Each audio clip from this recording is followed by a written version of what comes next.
જેમ આપણે સુખ છે સહેજે સહેજે સ્વીકારી લઈએ છીએ, હોંશે હોંશે, સહેજે સહેજે નહીં, હોંશે હોંશે. એવી રીતે ગમે એવી નબળી પરિસ્થિતિ આવે, હા એને ટાળવા માટે પ્રયાસ કરાય, પણ એ પરિસ્થિતિને પણ આપણો સ્વીકાર હોવો જોઈએ. અમેરિકામાં એક ટેનિસ ખેલાડી હતો, એનું નામ આર્થર આશ, અને બહુ મોટો ખેલાડી. ટેનિસમાં અમુક એવા ટુર્નામેન્ટ્સ આવે, American open, Australian open, Wimbledon, આ 3 મુખ્ય ટુર્નામેન્ટ્સ.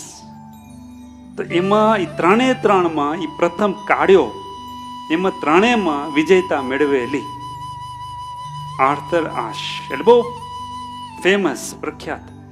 પણ 1983માં એને એક હાર્ટનું ઓપરેશન કરવામાં આવ્યું, અને હૃદયના ઓપરેશનમાં એને જે લોહી દેવામાં આવ્યું એ લોહીનો ચેપ લાગ્યો અને એને એડ્સ થયું. એડ્સ ખબર ને, HIV ને એડ્સ. અને એ દર્દ એવો છે કે એની કંઈ દવા નથી, અને જેને એડ્સ હોય તો એ અમુક દિવસ પછી એનું મૃત્યુ નક્કી જ હોય. આ વાતને દુનિયાભરમાં એના ચાહકોને ખબર પડી, જે એના ફોલોવર્સ હોય. એટલે દુનિયાભરથી બધા પત્રો આવવા માંડ્યા કે તમને આવું દુઃખ આવ્યું તો અમે પણ દિલગીર છીએ. આવા બધા પત્રો આવ્યા ને તો આર્થર વાંચે, અને એક પત્રમાં એવું લખેલું કે આ ગંભીર દુઃખ માટે ભગવાને તમને શું કેમ પસંદ કર્યા? ભગવાને આવી ગંભીર દુઃખ, ગંભીર દર્દ, દુનિયામાં આટલા માણસો છે તો તમને શું કેમ પસંદ કર્યા? એટલે આર્થર એ આ ચાકનો પત્ર એનો પ્રત્યુત્તર આપે છે. પોતે ક્રિશ્ચિયન હતો, ભગવાનમાં માનનારો હતો. એટલે પત્રમાં એવું લખ્યું કે આખી દુનિયામાં 5 કરોડ બાળકો ટેનિસ રમવાનો પ્રારંભ કરે છે, ખાલી રમવાનો પ્રારંભ. અને 5 કરોડ બાળકોમાંથી કેવળ 50 લાખ જ એમાંથી ટેનિસ રમતા શીખે છે. અને 50 લાખમાંથી 5 લાખ પ્રોફેશનલ ટેનિસ પ્લેયર થાય છે. અને 5 લાખમાંથી 50,000 સર્કિટ સુધી પહોંચે છે, એટલે અલગ અલગ ટુર્નામેન્ટમાં એ રમી શકે છે. અને 50,000માંથી 5,000 ગ્રાન્ડ સ્લામ સુધી પહોંચે છે. ગ્રાન્ડ સ્લેમ એટલે આ ઓસ્ટ્રેલિયન ઓપન, અમેરિકન ઓપન અને વિમ્બલ્ડન. કેટલા? કેવળ 5,000.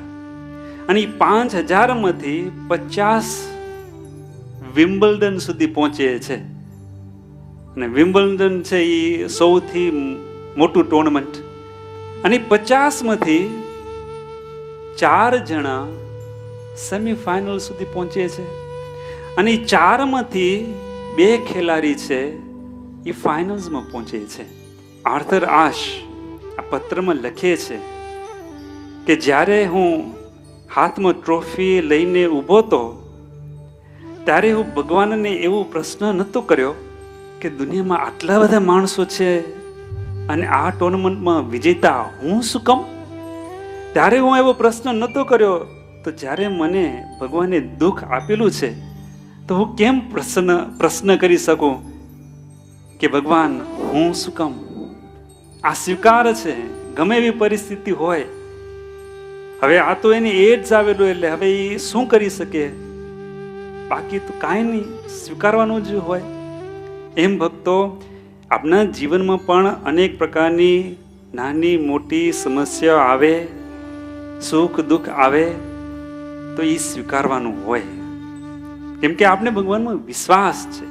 દાદા ખાચર સામે જુઓ, કોઈ દિવસ ભગવાનની આગળ અરજી કરી કે મારા વ્યવહારમાં આવી તકલીફ છે તો મહારાજ કંઈક દયા તો કરો, આશીર્વાદ આપો. અરે બીજું તો કાંઈ નહીં, પણ પેલી ઘરવાળી હતી એના થકી પણ સંતાન નહીં, તો દાદા ખાચર એટલી તો પ્રાર્થના કરે, અને મહારાજ ભલે પ્રાર્થના કરે, મહારાજને એટલું તો સમજવું જોઈએ કે દુનિયાને હું દીકરા આપું છું, દીકરી આપું છું, તો આ દાદો, મારો દાદો, તો એક દીકરો તો આપું. અને સામે દાદા ખાચર પણ કોઈ દિવસ મારાની આગળ પ્રાર્થના ન કરે કે મહારાજ ખાલી પડ્યું છે, પણ એની જગ્યાએ મહારાજ કે ફેરી લગ્ન કરો, ફેરી લગ્ન કરાવે લો. નહીં તો મહારાજ સ્વયં પૂર્ણ પુરુષોત્તમ ભગવાન છે, દીકરો એક શું કેટલા દીકરા આપી દે, પણ નહીં. દાદા ખાચરની વિશ્વાસ મહારાજમાં જેમ રાખે એમાં આપણે રાજી રહેવું. તો આ ત્રણ રીતે મહારાજની મરજીમાં રહેવાય. એક ડાયરેક્ટ આજ્ઞા, એક ભગવાનની રુચિ. હવે રુચિમાં તો એવું છે ને ની કે અત્યારે ભગવાન પ્રત્યક્ષ મૂર્તિ રૂપે છે, બોલતા તો હે નહીં કાંઈ, એટલે હવે એની રુચિ કેમ સમજવી? તો આપણા માટે, મને અને તમને, જ્યારે આપણે આ સત્સંગમાં છીએ, સાધુ અને હરિભક્તોના મધ્ય રહીએ છીએ, ત્યારે સંતોની અને ભક્તોની રુચિ પ્રમાણે રહેવું ને એ આપણું કર્તવ્ય છે. અને ત્રીજું, ગમે એવી પરિસ્થિતિ હોય એમાં પણ આપણે રાજી રહેવું અને મહારાજમાં વિશ્વાસ રાખવો. તો મહારાજની મરજી પ્રમાણે કેવી રીતે જીવવું? હવે આપણે એમ લાગે કે હવે અંતિમ, જ્યારે આ હવે કથા પૂરી થવા આવે છે, હવે અંતિમ પ્રશ્ન આ હોય કે મહારાજની મરજી પ્રમાણે કેવી રીતે જીવવું. પણ ભક્તો એવું નથી લાગતું કે આ પ્રશ્નમાં બહુ માલ નહીં વિસ્તૃત કરવા માટે. કેવળ આપણે આપણી જાતને પૂછી લઈએ કે હું ભગવાનનો ભક્ત છું કે નહીં, કેટલા ટકામાં હું ભગવાનનો ભક્ત છું. જો ખરેખર આપણે ભગવાનના ભક્ત હોય તો એક એક આજ્ઞા, એક એક રુચિ એ પ્રમાણે આપણે વર્તી શકી કે નહીં. એટલે ભક્તો, ભલે આપણે આપણી જાતને ભગવાનના એકાંતિક ભક્ત કહેતા હોય, તોય પણ ક્યાંક ક્યાંક આજ્ઞા લોપાતી હોય કે સંપૂર્ણ રીતે પાળાતી ન હોય.